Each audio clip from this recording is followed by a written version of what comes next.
What do you think your longest goal is? How long do you think you can keep that up for? Maybe we should do that next time. Yeah, I reckon you'd win. You're taller than me. You have bigger lung capacity, and you row, so you'd win that hands down. But then again, I do.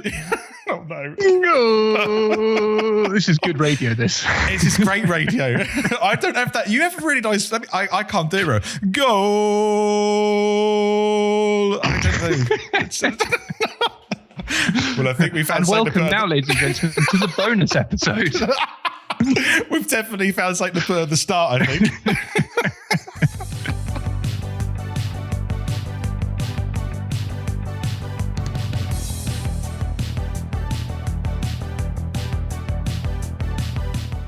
Welcome to the Gaps in Knowledge podcast. I'm Will. I'm a history teacher who knows nothing about geography. And I'm Reese, and I'm a geography teacher that knows nothing about history. And this week it's Goal!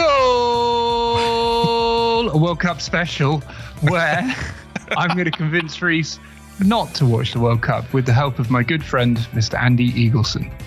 Yeah, that's me not watching the World Cup then, but I'm going to miss those Mexican goals there. Goal! You can fade this bit into the music. Go! Yep, did it. There you go. There you go.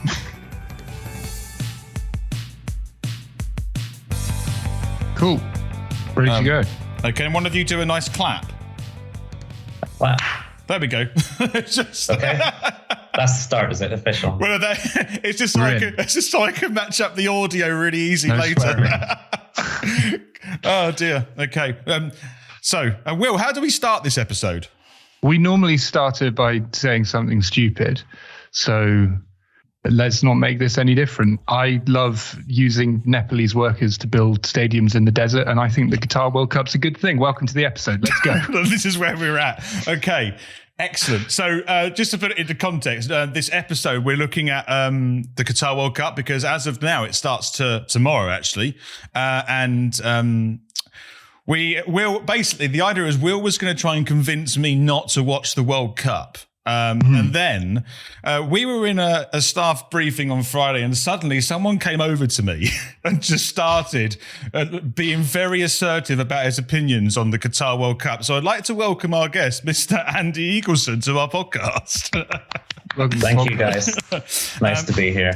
Yes, I was. I just kind of came over to you and asked your opinion on it, and you said you were a bit passive in the whole thing. And I was a little bit surprised, and I wanted to know why you were passive. And I used to live in Qatar. This is why I'm here today talking to you two. And I have my own personal experiences, and I want to kind of share those with you today. I think I'm trying to wrap my head around how this conversation went exactly, because I'm imagining Reese sat down and said, "You're right, Andy, how you doing?" Qatari World Cup. Yeah, that's how I'm doing. Yeah. All right. I don't even think I said hi. I think he just started talking to me. Which is fine, because that's how you start a conversation, I think, isn't it? Sometimes. Yeah. But what I want to do, because obviously the conversation was just before like a very important briefing, in inverted commas. But yeah, it was... Andy said to me, you watched the World Cup, and this is probably the reaction, because I said, I'm kind of going to watch it passively. I'm aware of this. I think I'm aware of the situation around it, but I want to discuss it more. But then, Andy, I mean, because you can probably explain a bit more, because you're a huge football fan, aren't you? Yeah, and for me, not watching this World Cup is going to be quite hard. I watch the Premier League every weekend, sort of 2, maybe even 3 matches, depending on how many I can get away with. Sometimes the wife wants to go out and can only watch 1 or 2, so that would be a lesser weekend. But this weekend, obviously, the World Cup starting tomorrow.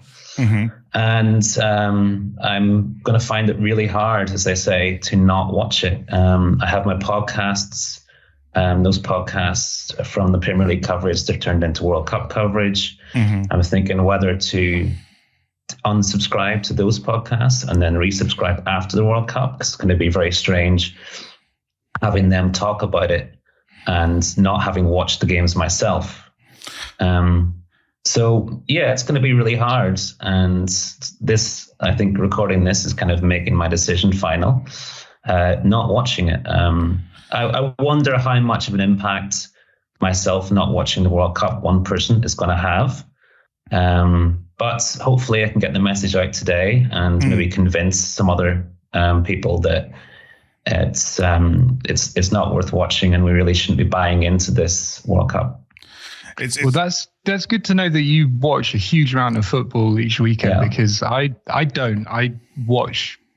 Reese watches kind of stupid amounts of football. It's a big part of his life. But for me, I watch the occasional match every now and then, maybe the FA Cup final, maybe the Champions League later stages, and the odd kind of tournament. So for me, it wasn't a big deal. Like, I'm not going to watch. I think it's gross. Doesn't really matter. I've got other things to do. But I wasn't aware that you watch that much. So, okay, that's good, because the idea is to convince Reese, don't watch it. We don't need to watch it. Well, there's other things going on. Well, that's the thing. I would like to offer Andy a bit of advice in that, because there is still lower leagues happening around. They're still playing. If you of course. But I wouldn't recommend taking the team I support, because Gillingham are doing pretty poorly at the moment. So, but actually, I would like to talk about the disruption to the football leagues globally as well. But before we kind of begin all that, I would like to sort of go right from the start and ask sort of Andy. So, what's your link to Qatar in that sense? So, take us right from the start. And so, where is your link to Qatar? Yeah, I can do that, no problem. So, I'm an international art teacher. We work in the same school in Germany currently, and I started off 12 years ago, and I was there in Qatar when they were awarded the World Cup. I was in a bar in Qatar having a drink in my hand and was in shock when they were awarded it. And you got the live footage from the fans outside in the roads in their 4x4s, waving the Qatari flags, looking delighted that they'd won this. And I just turned to my friends and said, that's crime. That's unbelievable. They've bought this. This is all bribes. At the moment, that was speculation, and it's proved to be that many of the people involved in the awarding the World Cup were corrupt, and I think 10 of them have been brought up on charges consequently. So basically, I was there in a Qatari school for 2 years. That was my first teaching job, and it was promised to me that it was going to be really good money, and it was going to be a top international school out in Qatar. And there were 44 teachers that went over that year, recruited from Belfast, from Edinburgh, from Cardiff, and from London, maybe even Manchester too. So this was the whole idea. This one school went out to these hotels in the UK, and I answered a job advert. A very small advert in the Sunday. The Sunday Life is the Sunday newspaper back home in North Ireland. So it was a tiny advert, and I thought, wow, okay, just turn up. And went there the next day, got the train to Belfast, 30, 40 minutes or so. And I was there in the hotel and had an interview almost straight away. And they sold it to me as this amazing place. I'd never even heard of Qatar in my life. And before I knew it, I'd been offered a job like only, 1 hour later. And I was told accommodation would be looked after. And, it was a fantastic country, a fantastic school, great opportunity. And I just thought, okay, I had actually been working as a teaching assistant for 2 days a week. This was after qualifying, living with my parents. And I remember my mum was always talking to me about, when are you going to get a job? How many jobs have you applied for today? And so on. I was just desperate to kind of get out of the house, being away from home and then coming back home and living with the parents again. So this was an opportunity to get that job. And I never really considered teaching internationally. But this was the first step. And ever since then, I've been an international teacher and never considered going back to the UK, in fact. So I went out there, and it was not as they had described. There were some housing that was a villa. So there was there was 6 villas, in fact, in this compound, and they had a security guard. And those villas were really nice, but you were sharing with 3 other people in one villa. So it was preferable to me to share with one other person. And we decided to go to the apartments, and the apartments were much, much older. And there was electricity wires just hanging out of the wall. It was really not very nice. Basically, it was very, very basic. There were no beds in the bedroom. There was a pack of sort of sheets and bedding and so on, but we didn't have any beds. No, I'm wrong there. We had a single bed each. And I thought, kind of wanted the double bed, expected to get that. This would be the minimum requirement. And I remember us waiting months, it seemed like months at least, for a double bed. And we'd be promised every day, tomorrow was the phrase, tomorrow you'll get your bed. And we'd see the apartment down the road, they got their bed. And I was like, when are we getting our bed? Tomorrow. And that phrase of tomorrow never meant tomorrow. It meant we don't know when you're getting it. You're going to get it at some stage, but we don't know. So it was always put off and put off. And the school itself in Qatar was horrendous. I couldn't wait to get out of there. To give you context, 44 people went over, and after 2 years, 43 of them had left. Jesus Christ.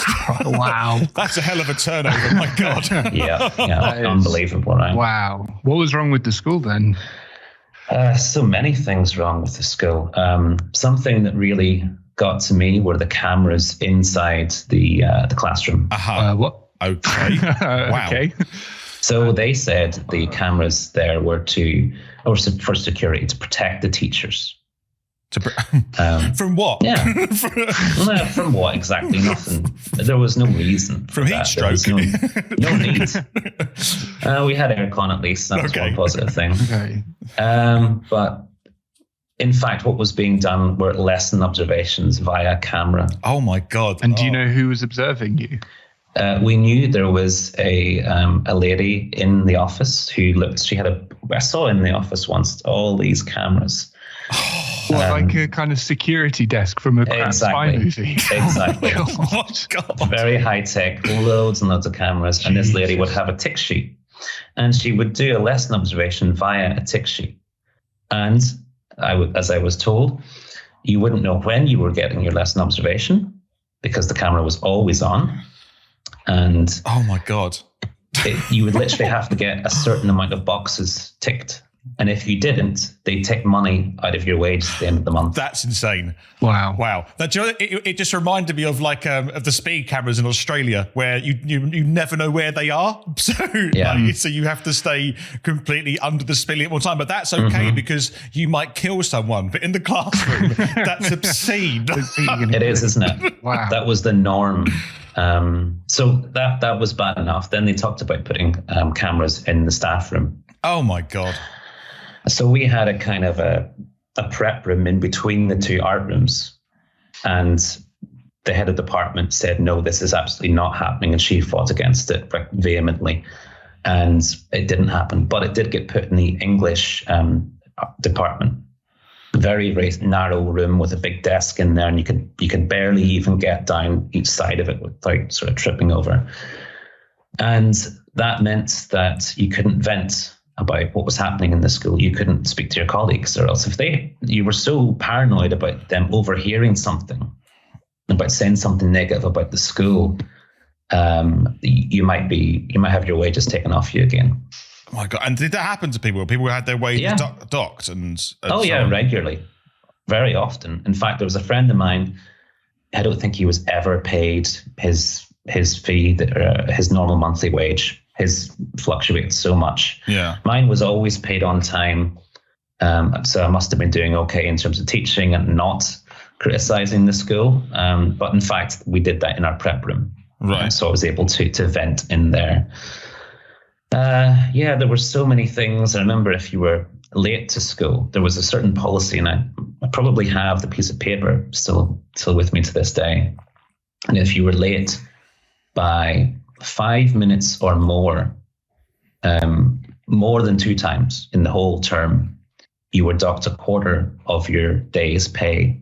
Oh my God. Wow. Regardless of the situation or any... Regardless, absolutely regardless. Oh my God, just may as well sleep in the school at that rate. I mean... Yeah. So I had a teaching assistant, and she was stuck in traffic one day. and she was going to be late to school. And it was going to end up costing her half her day's pay. So she was going to be like 30 minutes late or so. And she decided not to come into school and just turn around and go home. I think that's probably what I would contemplate in that situation. Didn't blame her at all. So the day off. Yeah. So if I was playing devil's advocate for the Qataris and devil's advocate for sure, you could argue that, okay, but this is just one school we're talking about. This isn't how the whole country works. Yeah. When you were there, did you get the impression that the school was special, or did you feel as though this is how Qatar works as a country? Good question. I heard of other issues with other schools, definitely.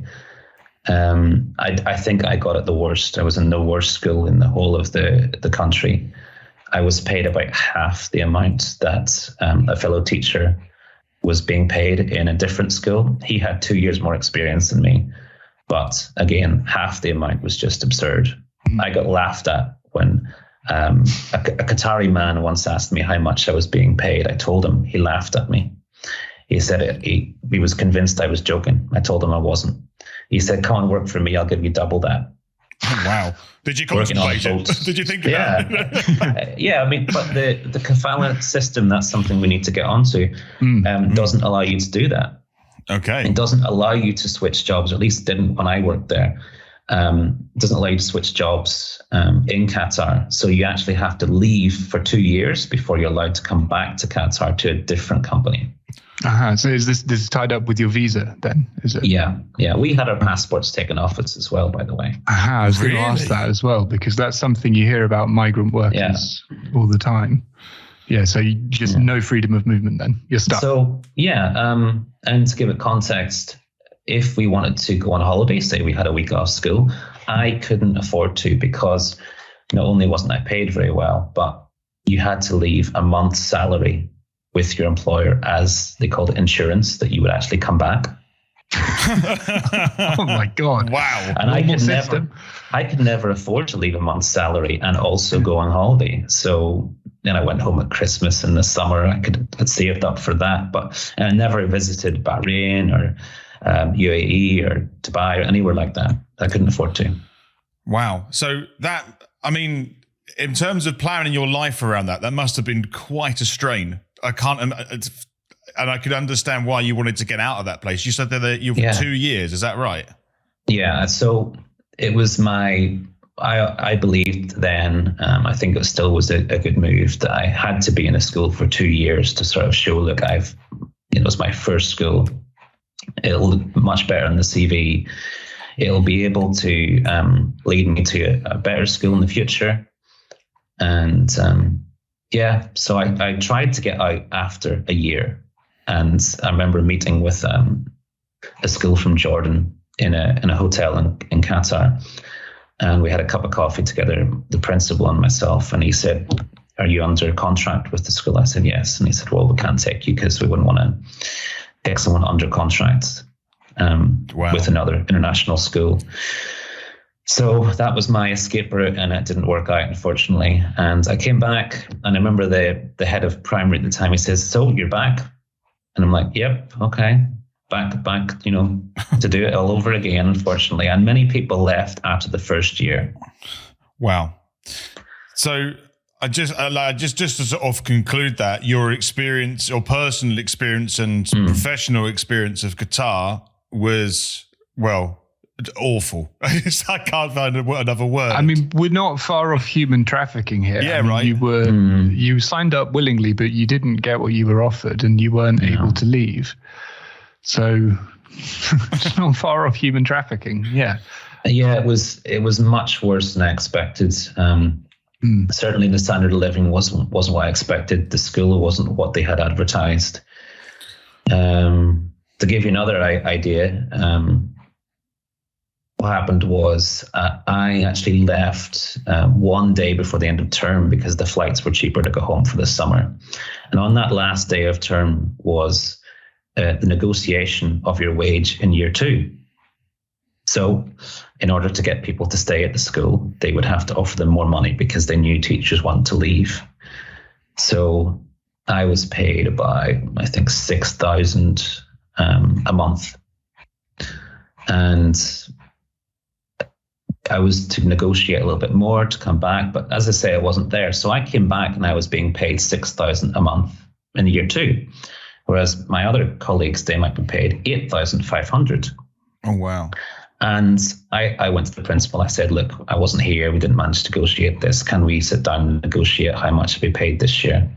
And he said, yes, don't worry, we'll get it sorted. And that went on for about 3 months. And it still hadn't been agreed. So then I was quite in a vengeful mood. So what I did was a little bit underhand at that point, but I don't regret it. I sent an email to the principal, to the head of school, to the owner, and included, I CC'd everyone in the school, in primary and secondary, everyone, because I wanted everyone to know my situation, because I was just tired of being, palmed off and it'll happen sort of thing. So I thought, this will anger them, this will provoke them. So I wanted to do something. And I was called into the office, and the principal was furious. The head of the school was furious, but he said he would give me some more money. And I got the smallest raise imaginable. But I got some extra money, and I was never back paid for all those months that I should have been. So I just thought, well, let's try and get something out of this. If they're so angry, they'll ask me to leave, or I'll get some more money. Either way, it's good for me. So yeah, I did that. I just wanted to say that I'm pretty pleased you got out of that situation, if I'm totally honest. I mean, yeah, I look back and I think, any issues that we ever have at school are nothing compared to what I went through in Qatar. Mm.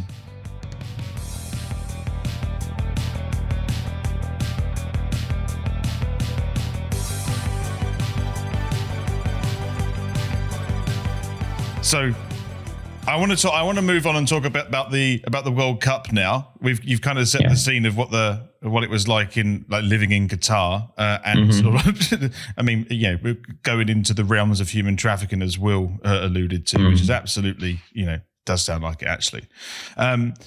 So obviously now I'm contemplating watching the World Cup, and what I've done, I'm looking at a website now.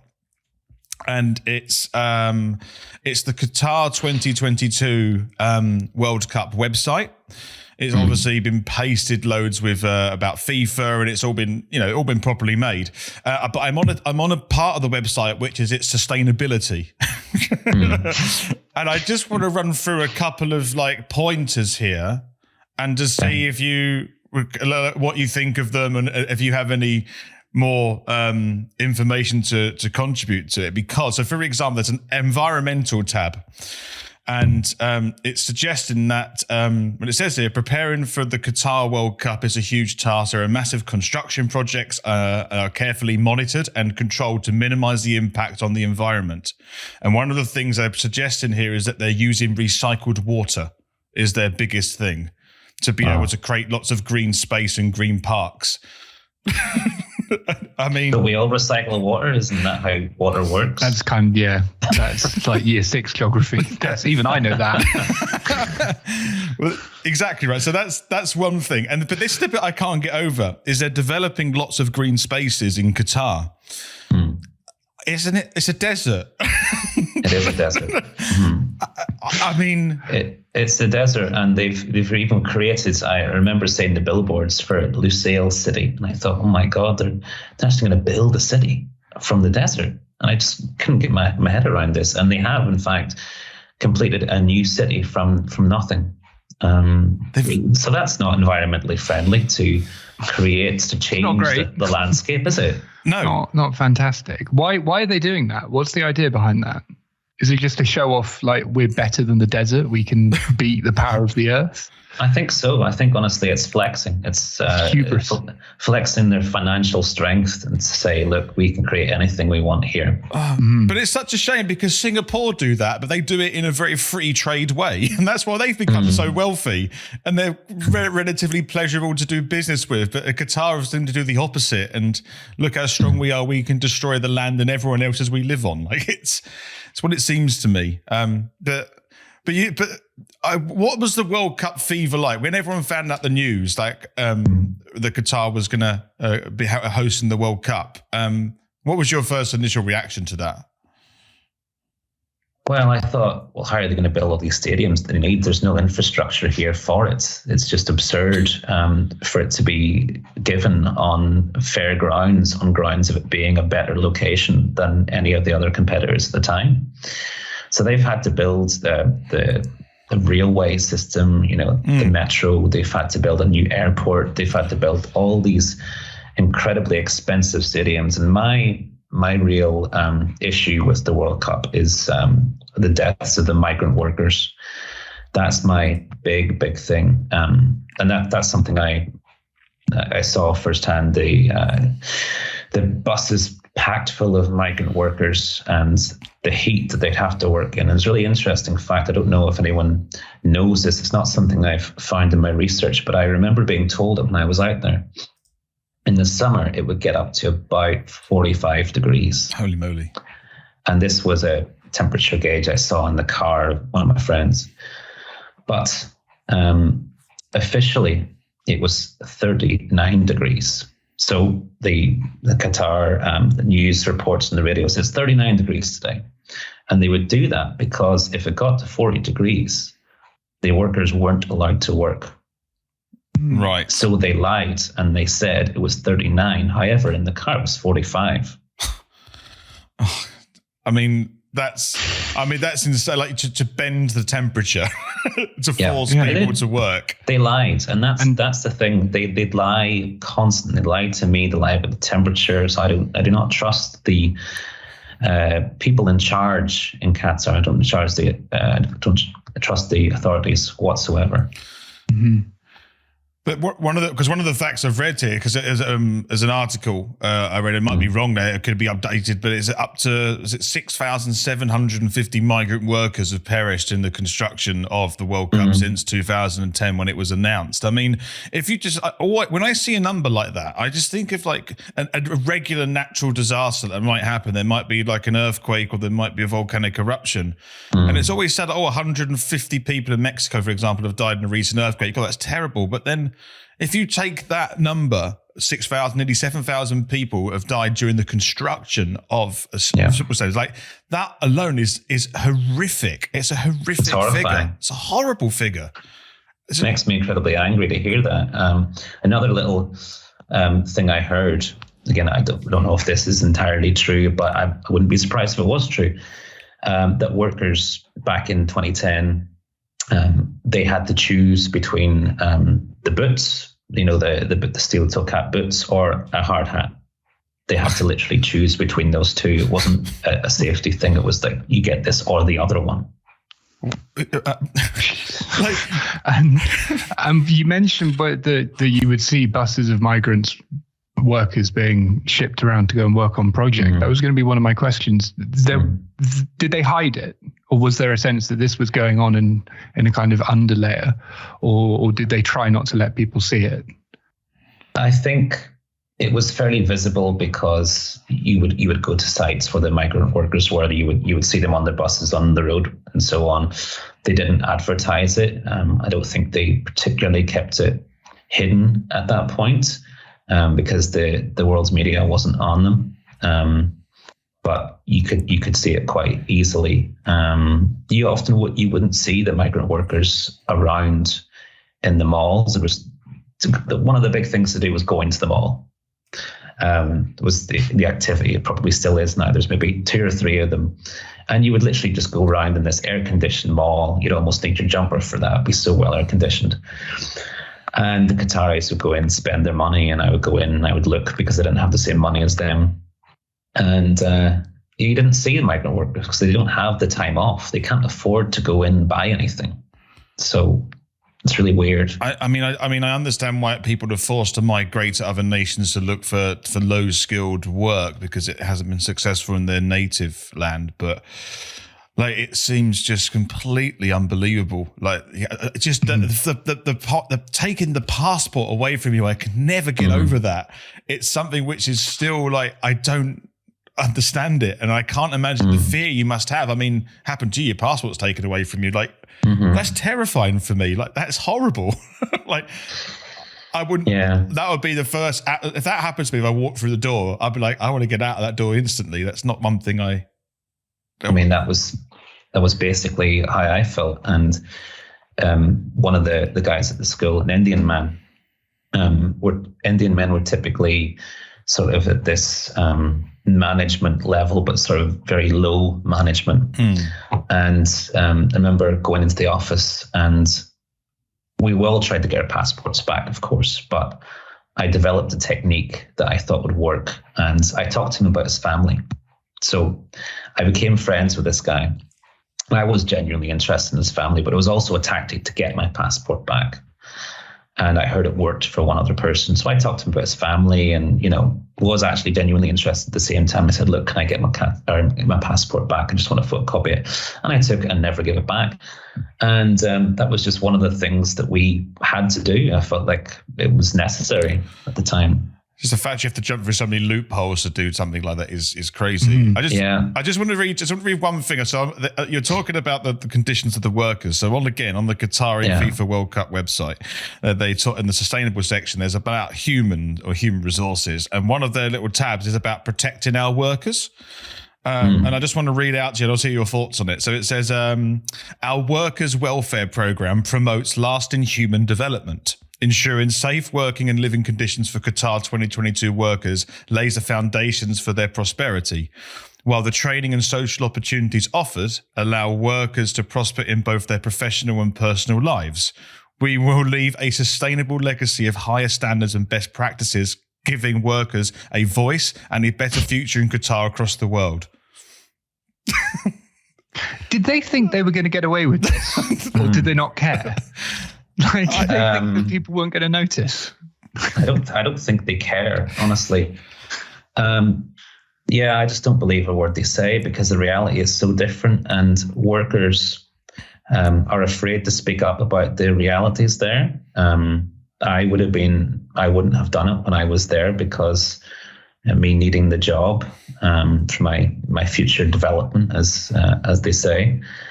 But I'm free to do that now. I'm out of the country. I'm free of that. But many of them, if they speak up, they will essentially not be allowed their passports back. They probably won't be paid the wages that they're owed. And they won't be able to afford to go back home. There's actually many workers that are still there that cannot afford to fly home, because there's been so many months of wages unpaid to them. And it's just, I mean, there are other areas as well. One of the other things I wanted to talk about, I mean, the humanitarian crisis is immeasurable. It's crazy. But just, again, going back to sort of like the way in which sort of the governance works here. So they're trying to be a carbon neutral World Cup as well, which I can't work out considering they've already built 7 stadiums in a brand new city. I see how that's possible. Like, that's almost genuinely impossible. But also the other thing is, one of the main sponsors is Qatar Energy. They've got they've got an $85 million stake in the World Cup. Like, that's, are we sure that doesn't mean that they're just neutral to the amount of carbon that they're going to release into the atmosphere during the World Cup? I think that's what they mean. Probably closer to the truth. Right, okay. We need to read the small print on that. Yeah. I think beforehand, the massive amounts of carbon gone into the atmosphere during the building of the World Cup, or the stadium and the infrastructure, they just don't even consider that in that argument. It may be a carbon neutral World Cup for the month that it's on. That may be possible.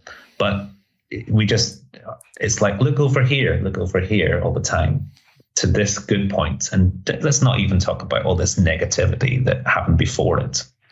There's a politics term of that. It's called greenwashing. It's greenwashing, for sure. It's sport washing, and sport washing as well. Yeah, you're right. It's both of those things, and they cherry pick the best things that make them look amazing, and then forget about the rest of the crap that surrounds everything else. Yeah, they do, but they do also take it further by genuinely not giving a shit what the rest of the world thinks. And you can see that in the last 24 hours when they've banned beer. They've given up on their massive contracts with FIFA. They've pissed off FIFA and all of their sponsors. And Budweiser are going to get sued by Budweiser now. Of course. Do they care?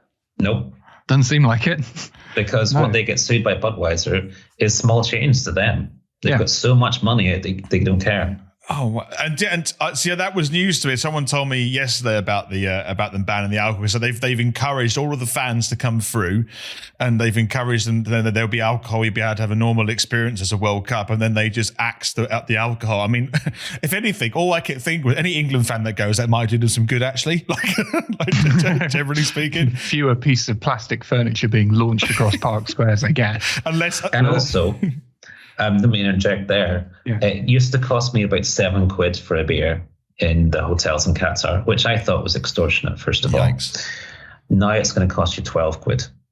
Wow. Jeez. Well, who was it when one of my friends was saying yesterday? They said if you want to have, you still can have alcohol at the Qatar World Cup, but you have to be in hospitality, and tickets in hospitality start at $16,000.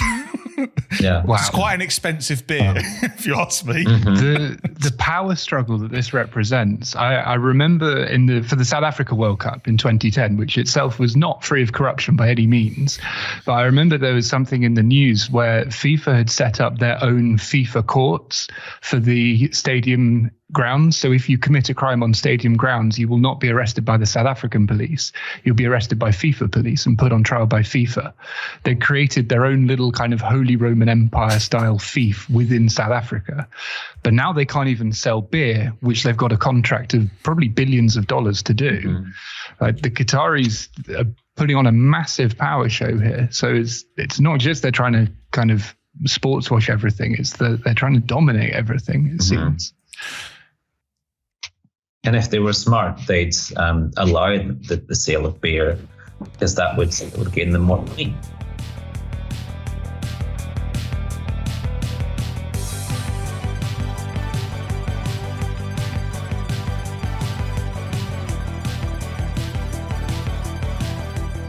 So, I mean, as a business, of course, that's what people want to go to watch a football. I mean, I want to touch a couple of things here. So we all live in Germany, and I'm sure all of us have been to football matches, and people enjoy a drink and a whatever food on the terraces. But also recently, across all of Germany, this boycotting movement has been quite big, and a lot of football teams have been displaying with the tifos behind the goal and the stand, all of their dismay about the World Cup, obviously in Qatar. I think Germany has been probably one of the most outspoken European nations, if not global nations, about boycotting watching the World Cup.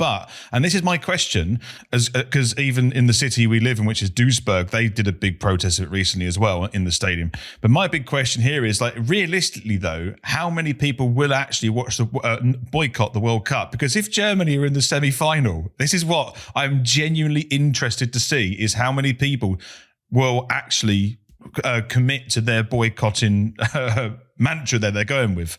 And that for me is interesting, because this is where I fall like watching it passively, going back to me maybe watching it. I mean, I don't know actually how many people are going to commit to boycotting it. And I don't know what that looks like. I don't know if you have any thoughts of what that could be.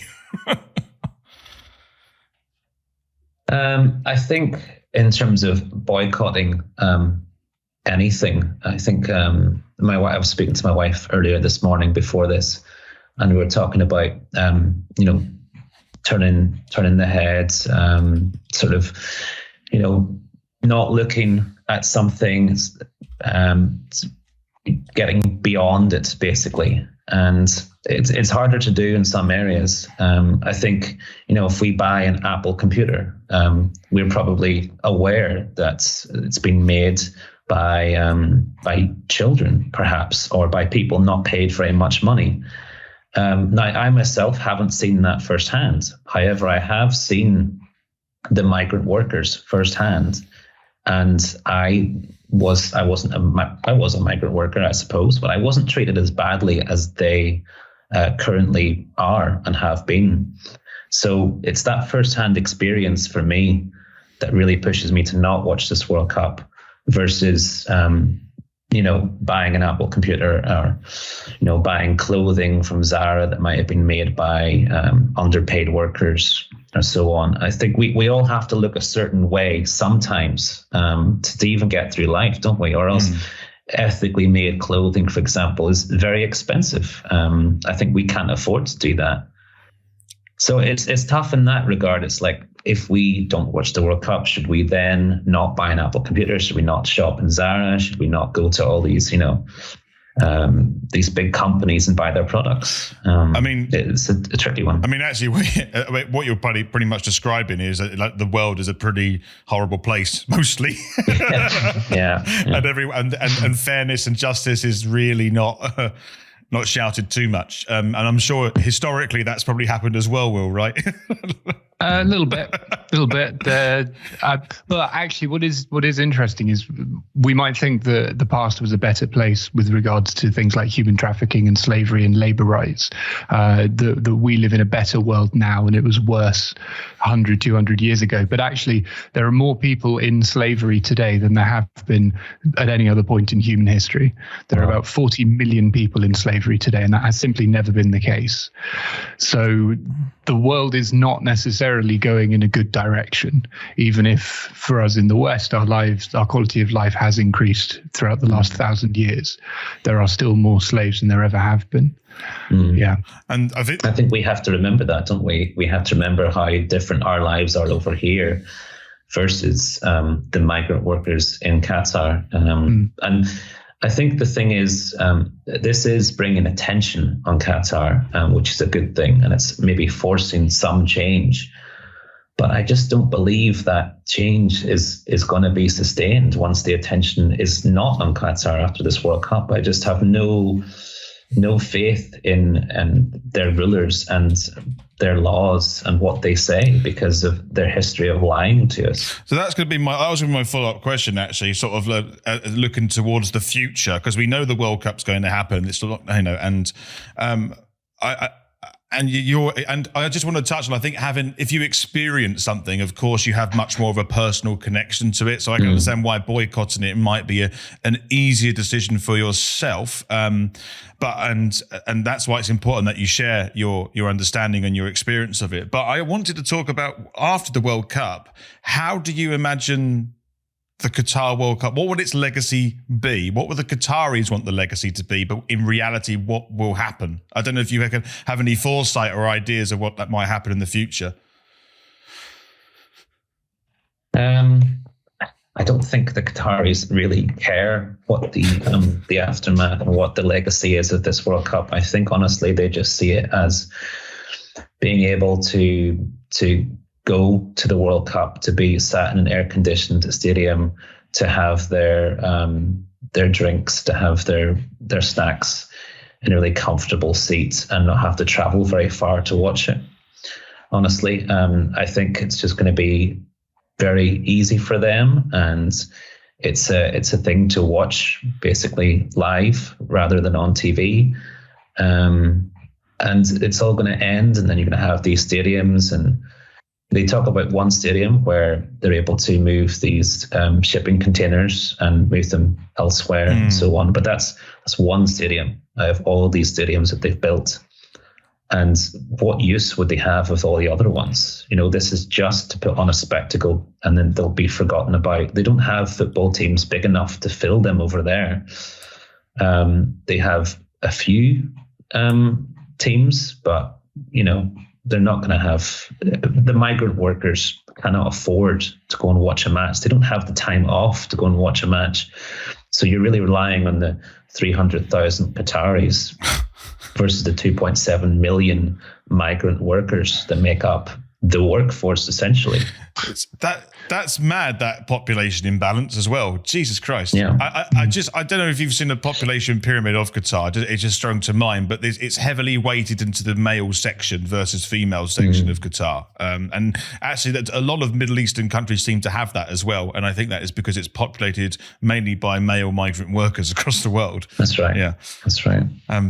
I hadn't thought of that, though, but that does make sense. That normally one of the things you hear around the World Cup is it's good for the infrastructure of a country. Or you heard it with London 2012, that, it costs billions, but there will be lasting benefits to the local population. But you're saying the Qataris just don't care about that. It's about bringing the show to them rather than about anything further.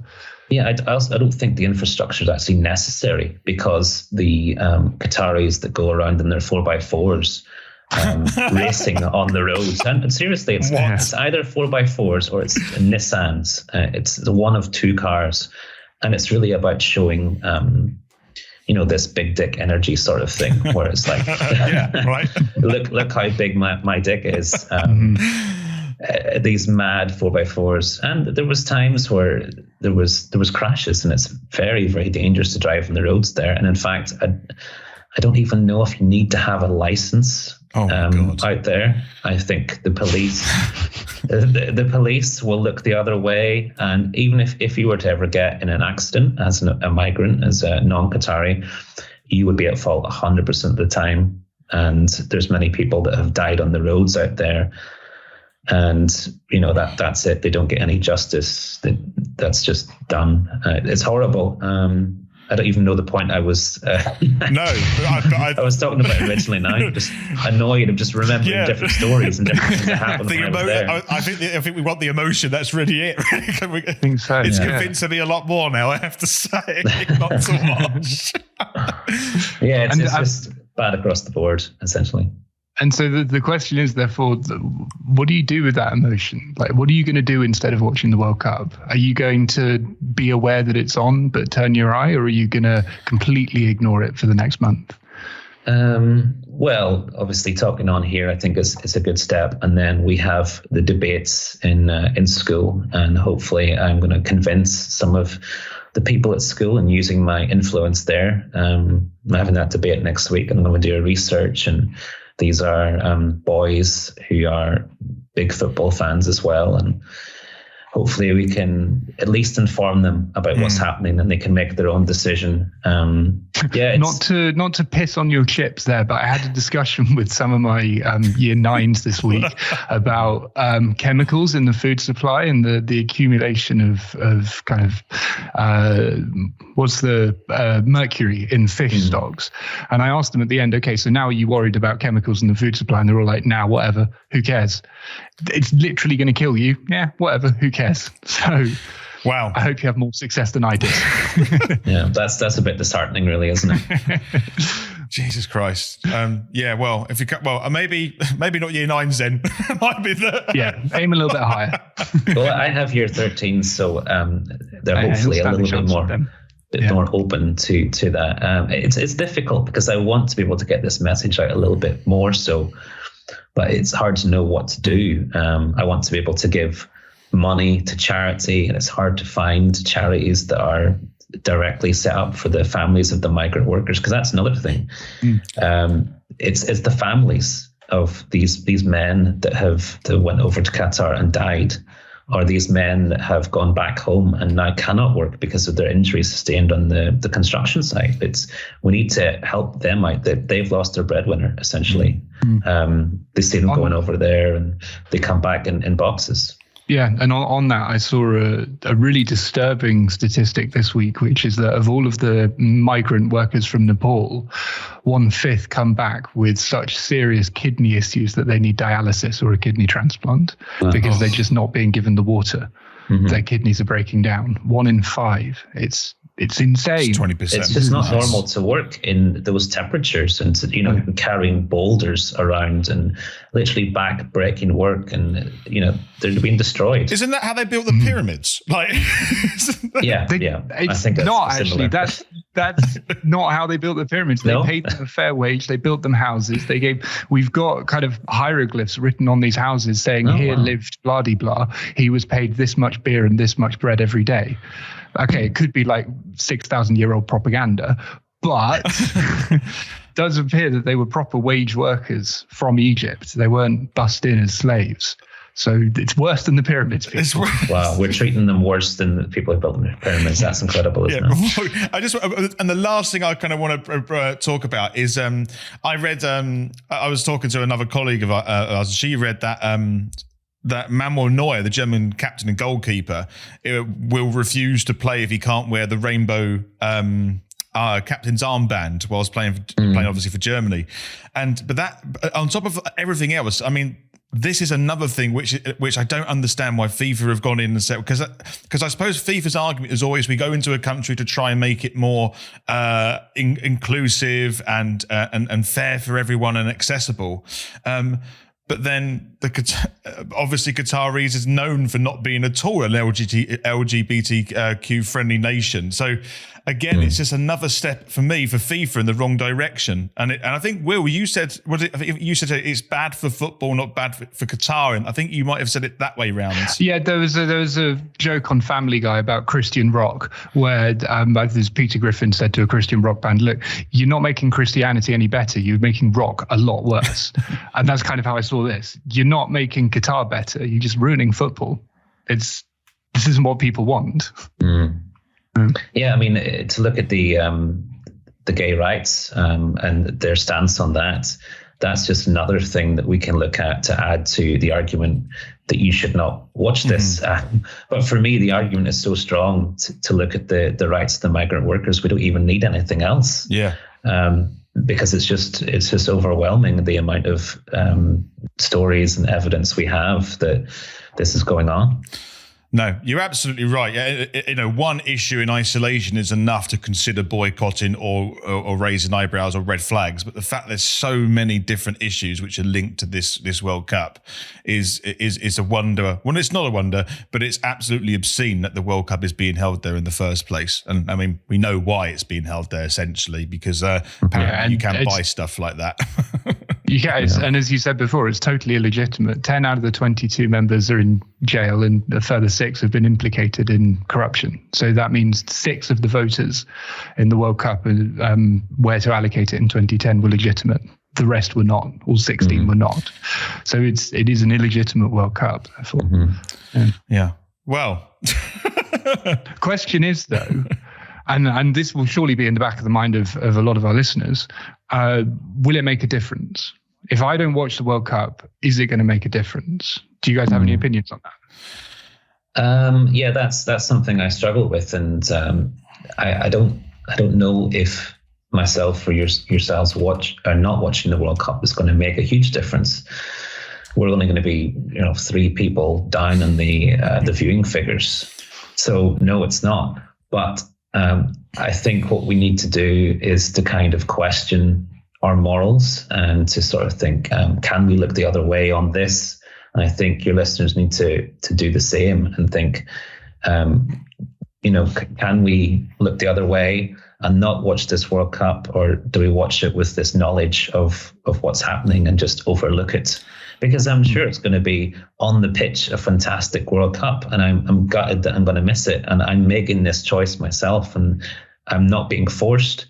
It's a conscious decision to not watch it, and that's going to be really hard for me because I'm going to hear people talking about it at school, and I might hear in the podcast what happened. And but I think morally, I just have to say no to this. And it's one of those things that was my thinking as well. The thought that you have, which is that I know that if I were to watch a single minute of it, I wouldn't enjoy it. Because in the back of my own mind, I would sit there thinking, how many people died to lay that grass? How many people died to have that goal scored? And so I just wouldn't be able to enjoy it. So that's my thinking. Is it, do the Qataris give a shit that I'm not watching? No, of course they don't. Does FIFA give a shit I'm not watching? No, of course they don't. But it would make me a bit miserable to watch it. And that's not what the World Cup's about. It's meant to be just a bit of a laugh. Well, this is where my thought of this is so this is going to be a historical event regardless of what the outcome of the World Cup is. We know the outcome of what we discussed already. But my thing is, like, if I watch this in 30 years' time, say, when someone brings it up in conversation and goes, oh, wow, the Qatar World Cup was a humanitarian disaster. And then someone says to me, but did you watch the World Cup? Like that, for me, if I say yes to that, and then that person may have a really negative opinion on me because it's obvious that I shouldn't have watched that. Do you know what I mean? So that for me is sort of a good reason to really consider it, because it's going to be an absolute historical event for all the wrong reasons. And if you've participated by being a viewership of this, then you will have to live with that kind of this choice, I think, long into the future of that as well. You're implicated in that. You're part of that, and we can choose not to be a part of that at this point. So I think that's the most important thing, making that choice for ourselves and living with that knowledge of we either boycotted it or we didn't boycott it, and we either made this choice or that choice.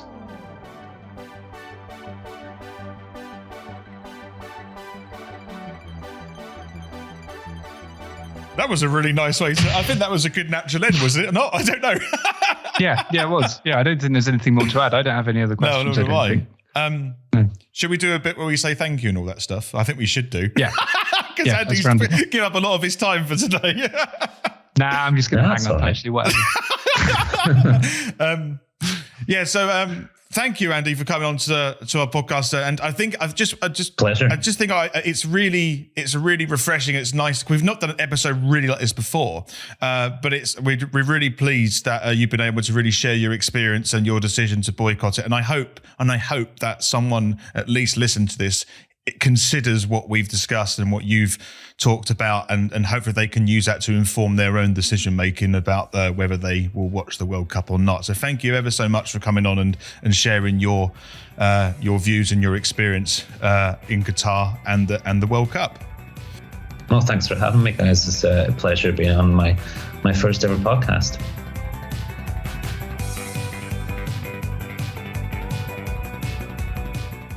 So thank you for listening to our World Cup episode. Here comes a goal. I was already doing one. You can turn it in the background. Okay, but thank you. There we go.